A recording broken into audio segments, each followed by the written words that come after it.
Hey friends, Hill here, and today I'm going to tell you guys how to make my belly butter that I have used my entire pregnancy, okay?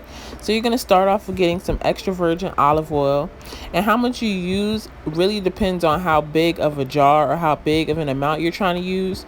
The plastic container that I end up putting all my belly butters in, I think it's like a 32 to 36 ounce jar. So yeah, then you're gonna need some aloe vera gel, and you could also use fresh aloe vera from the store, like from the plant, and just scrape it out with a spoon. But I just decided to use this one that I have right here. And you're gonna put like maybe 3 to 4 tablespoons of aloe vera in there, because it is water, so it's going to separate from the oil. Then you're going to need some shea butter, and I put that whole little container of shea butter in there because shea butter is like the main ingredient, and you really want your skin to stay nice and moisturized so it can really stretch and look flawless throughout your whole pregnancy. And stretch marks do run in my family, so I was lubing myself up with this mixture before we were family planning. So before I even decided to get pregnant, or no, when we decided to get pregnant, I started to moisturize my skin on my stomach so that it will be able to stretch and do what it needed to do. And then after you get all the ingredients into your jar, which you need to put it in a glass jar because you're going to be putting it in hot scalding water. You're gonna pour water hot, or you could use a double boiler if you have one, but I just boiled some water in a kettle. And then you're gonna place your and I'm making myself a cup of tea, girl, because why not. Then you're gonna place your jar into the hot water, and you're literally just gonna leave it in there and stir it occasionally until all your ingredients melt down together.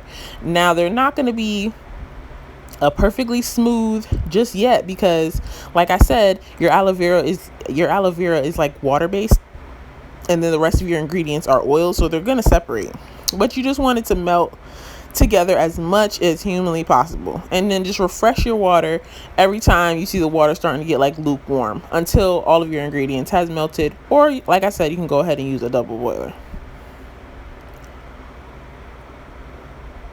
Voila, this is how it's going to end up looking when all your ingredients have melted together. Okay, the next step, you're going to leave it on your counter in like room temperature, so that when the oil starts to solidify, you'll be able to mix in the aloe vera gel inside the oil, and then things will start to they'll start to mesh together. And you're going to leave it on your counter for maybe 10 to 15 minutes, and just continue to stir it until you see that the aloe vera gel and the oil are separating a lot less. You see how in the beginning they were separated a whole lot, and now they're only separated a little bit because the oil is starting to get firm, and it's starting to get firm with the aloe vera. So then I popped it in the fridge, and I let it cool for a little while longer, maybe another 10 minutes, before I then transferred it into my plastic container, the one that I use. Yep. And then I pop it in the freezer so that it can get solid together. And this is how it's gonna look after you pop it in the freezer. You can pop it in the freezer overnight, or you can pop it in the freezer for a few hours. I'll recommend at least 4 hours for everything to get solid. And as you can see, there is some aloe vera at the bottom of your container. And this is how it's going to look after your mixture has gotten room temperature.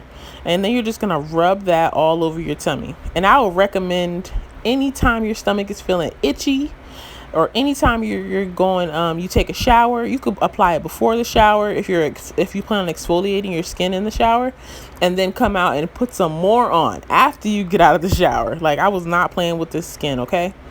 And this is how it looks after the mixture has soaked into my skin. Now, I carried a huge bump during this pregnancy, and I did get a few stretch marks, but nothing compared to my family. And I really think it's because of this amazing mixture right here. Thanks so much for tuning in, guys. I hope this will help you keep your skin lush and beautiful throughout your whole pregnancy. And even if you do get a few flaws, keeping your skin moisturized is key. Thank you so much for tuning in. Don't forget to like and subscribe.